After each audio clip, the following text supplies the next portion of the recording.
Boa tarde, internautas. Vamos hoje, neste Hangout, falar sobre ceticismo, né?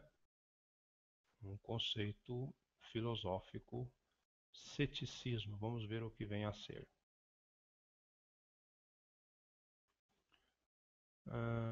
Muito bem. Então, o ceticismo é qualquer atitude de questionamento para o conhecimento, fato, opiniões ou crenças estabelecidas como fatos. Filosoficamente, é a doutrina da qual o espírito humano atingir nenhuma certeza a respeito da verdade. O ceticismo filosófico é uma abordagem global que requer todas as informações suportadas pela evidência. O ceticismo filosófico clássico deriva da skeptikoi, uma escola que nada afirma. Adeptos do pirronismo, por exemplo, suspenderam o julgamento e investigações. Os céticos podem até duvidar da confiabilidade de seus próprios sentidos.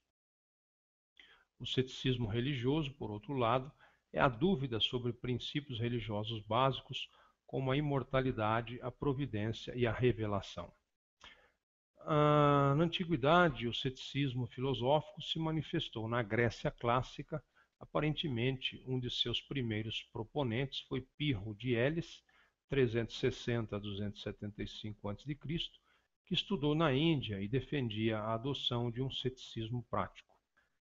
Carneades discutiu o tema de maneira mais minuciosa e, contrariando os estoicos, dizia que a certeza no conhecimento seria impossível. Sexto Empírico, 200 a.C., é tido como a autoridade maior do ceticismo grego. Mesmo atualmente, o ceticismo filosófico costuma ser confundido com o ceticismo vulgar e com aquilo que a tradição cética denominou de dogmatismo negativo. Nada mais está tão em desacordo com o espírito do ceticismo do que a reivindicação de quaisquer certezas, sejam as positivas ou as negativas. Na filosofia islâmica, o ceticismo foi estabelecido por Al-Ghazali, 1058 a 1111, conhecido no Oriente como Al-Ghazal. Era parte de Ash'ari, a escola de teologia islâmica, cujo método de ceticismo compartilha muitas semelhanças com o método de René Descartes. Na Idade Média, os principais textos do ceticismo clássico disponíveis hoje não foram conhecidos no período medieval, mas por volta de 1430 apareceu uma edição latina das vidas dos filósofos de Diógenes Laércio, feita por Ambrógio Traversari. Este texto teve ampla circulação e pode ter despertado o interesse pelo ceticismo. É aparentemente a partir deste momento que o próprio termo skepticus se difunde. Ceticismo científico. Um cientista cético ou empírico questiona crenças com base na compreensão científica. A maioria dos cientistas, sendo cientistas céticos, testam a confiabilidade de certos tipos de afirmações, submetendo-as a uma investigação sistemática usando alguma forma de método científico. O ceticismo científico é uma defesa do público crédulo contra o charlatanismo e explicações sobrenaturais para fenômenos naturais. Apesar de o ceticismo envolver o uso do método científico e do pensamento crítico, isto não necessariamente significa que os céticos usem estas ferramentas constantemente. Os céticos são frequentemente confundidos com ou até mesmo apontados como cínicos. Porém, o criticismo cético válido em oposição a dúvidas arbitrárias ou subjetivas sobre uma ideia origina-se de um exame objetivo e metodológico, que geralmente é consenso entre os céticos. Note também que o cinismo é geralmente tido como um ponto de vista que mantém uma atitude negativa desnecessária acerca dos motivos humanos e da sinceridade. Apesar de as duas posições não serem mutuamente exclusivas, céticos também podem ser cínicos. Cada um deles representa uma afirmação fundamentalmente diferente sobre a natureza do mundo. Os céticos científicos constantemente recebem também acusações de terem a mente fechada, ou de inibirem o progresso científico devido às suas exigências de evidências cientificamente válidas. Os céticos, por sua vez, argumentam que tais críticas são, em sua maioria, provenientes de adeptos de disciplinas pseudocientíficas, tais como homeopatia, reiki, paranormalidade e espiritualismo, cujas visões não são adotadas ou suportadas pela ciência convencional. Segundo Carl Sagan, cético e astrônomo, você deve manter sua mente aberta, mas não tão aberta que o cérebro caia. A necessidade de evidências cientificamente adequadas como suporte a teorias é mais evidente na área da saúde, onde utilizar uma técnica sem avaliação científica dos seus riscos e benefícios pode levar à piora da doença, gastos financeiros desnecessários e abandono de técnicas comprovadamente eficazes. Por esse motivo, no Brasil é vedado aos médicos a utilização de práticas terapêuticas não conhecidas pela comunidade científica. Desenganadores. Um desenganador, em inglês debunker, é um cético engajado no combate a charlatões e ideias que, na sua visão, são falsas e não científicas. Alguns dos mais famosos são James Randi, Basava Premanand, Penn e Teller e Harry Houdini. Religiosos contrários aos grupos de céticos desenganadores dizem que suas conclusões estão cheias de interesse próprio e que nada mais são que novos movimentos de cruzadas de crentes, com a necessidade de assim se afirmarem. Entretanto, quando esses mesmos críticos são chamados a comprovar cientificamente suas teorias e alegações, a maioria dos religiosos refugam a qualquer tipo de discussão, preferindo partir para ataques pessoais contra os céticos, segundo Rand.org, um portal autodenominado cético. Pseudoceticismo. O termo pseudoceticismo ou ceticismo patológico é usado para denotar as formas de ceticismo que se desviam da objetividade.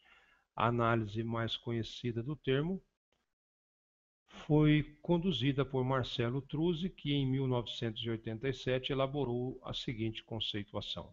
Uma vez que o ceticismo adequadamente se refere à dúvida ao invés da negação, descrédito ao invés de crença, críticos que assumem uma posição negativa ao invés de uma posição agnóstica ou neutra, mas ainda assim se auto-intitulam céticos, são na verdade pseudocéticos.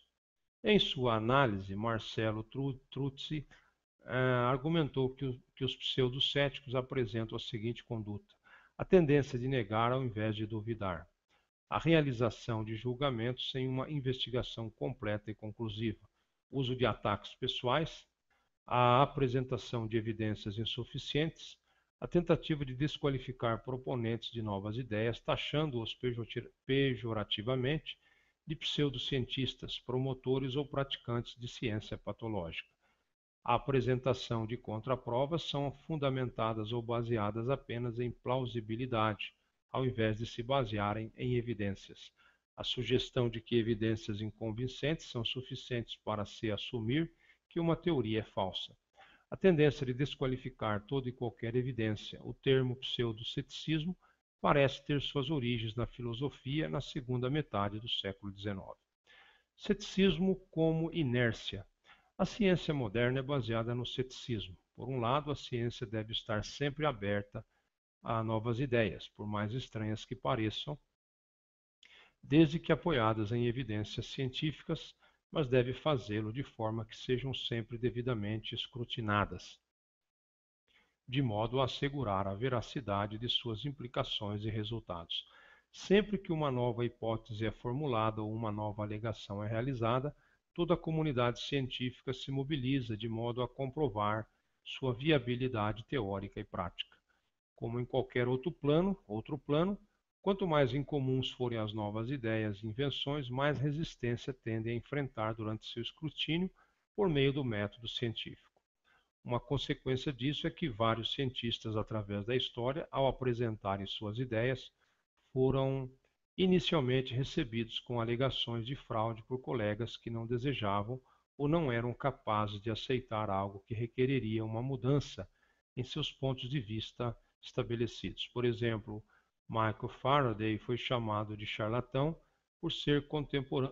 por seus contemporâneos, quando disse que podia gerar uma corrente elétrica simplesmente movendo um ímã por uma bobina de fio.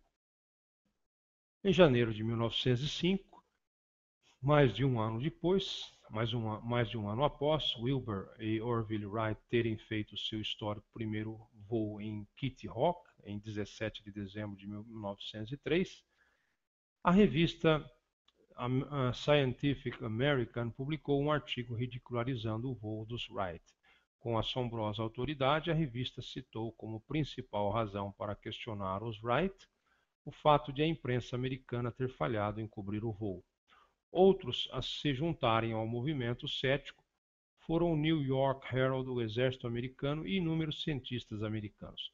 Somente quando o presidente Theodore Roosevelt ordenou tentativas públicas no Fort Myers em 1908, após o voo do 14 bis de Albert Santos Dumont, numa aeronave aprimorada, os irmãos Wright comprovaram suas afirmações e compeliram até os céticos mais zelosos a aceitarem a realidade das máquinas voadoras mais pesadas que o ar.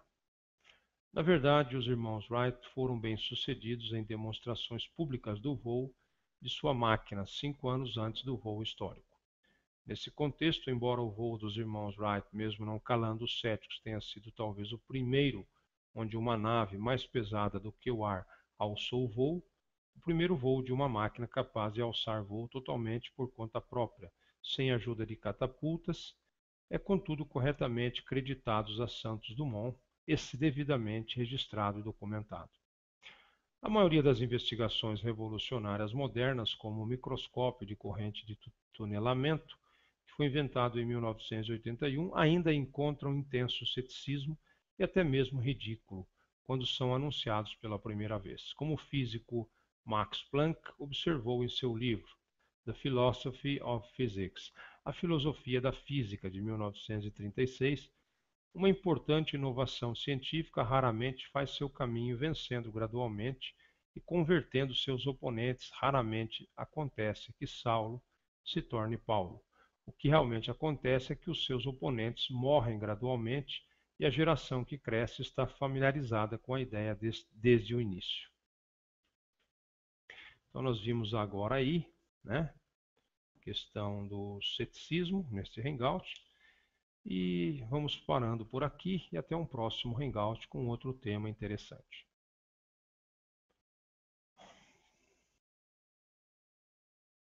Opiniões ou crenças estabelecidas como fatos. Filosoficamente, é a doutrina da qual o espírito humano não atingir nenhuma certeza a respeito da verdade. O ceticismo filosófico é o julgamento e investigações. Os céticos podem até duvidar da confiabilidade de seus próprios sentidos. O ceticismo religioso, por outro lado, é a dúvida sobre princípios religiosos básicos, como a imortalidade. É uma abordagem global que requer todas as informações suportadas pela evidência. O ceticismo filosófico clássico deriva da skeptikoi, uma escola que nada afirma. Adeptos do pirronismo, por exemplo, suspendem o ceticismo. Vamos ver o que vem a ser.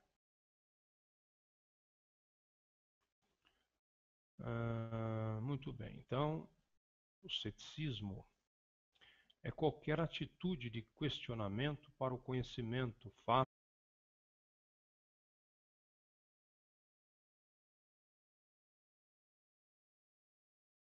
Boa tarde, internautas. Vamos hoje, neste hangout, falar sobre ceticismo, né? Um conceito filosófico.